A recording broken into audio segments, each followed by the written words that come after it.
英伟达、微软、Anthropic 三方宣布了高达300亿美元的超级合作。那按照正常世界的逻辑，这种级别的战略绑定，股票应该直接冲天，对吧？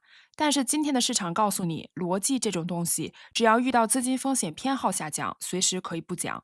我们先来看一下涨跌幅，英伟达盘中跌幅约为2%到3%左右，微软跌幅为2.7%，Anthropic 没有上市，但它是这次新闻的主角。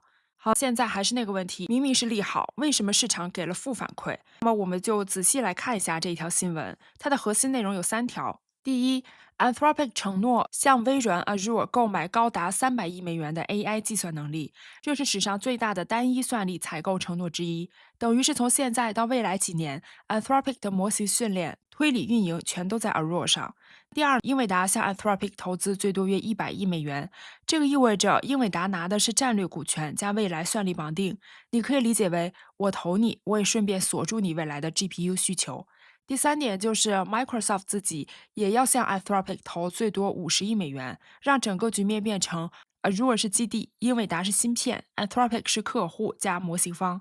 那行业三大势力深度绑定，但是今天市场给你来了一个利空里的利空，因为在当前的市场情绪紧张的时候，大部分投资人看到的不是未来的增长，而是眼前的4个字：钱从哪儿来？我们来想一下，Anthropic 要花300亿买算力，英伟达要投100亿，微软再投50亿，再加上过去2个月整个科技板块债务急剧上升，亚马逊借了150亿，Oracle、Meta、谷歌、微软全都在借钱扩建数据中心、建算力、建基础设施。那你把这些拼起来，市场立刻得出一个结论：这个是 AI 大投资周期的巅峰时刻，但不是回本周期。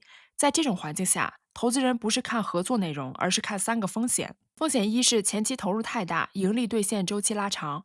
300亿的合作在收入表上不是一次性回本，训练成本、基础设施折旧、算力部署、模型迭代，短期只能看到现金流压力。风险二是 AI 估值已经很高，再来大投入，那就会导致估值压缩。现在市场奖励的是谁能先看到回报，而不是谁花钱多。风险三是明天呢，英伟达要发财报，市场提前避险。大家现在的心态是我不管合作有多好，那财报之前我先下车。所以说，英伟达跌了，微软也跌了。换句话说，今天这条新闻不是利空，它是市场心态脆弱时的放大器。合作没问题，是市场的问题。那么总的来看，这次合作长期看是无敌强，但是短期确实是压力山大。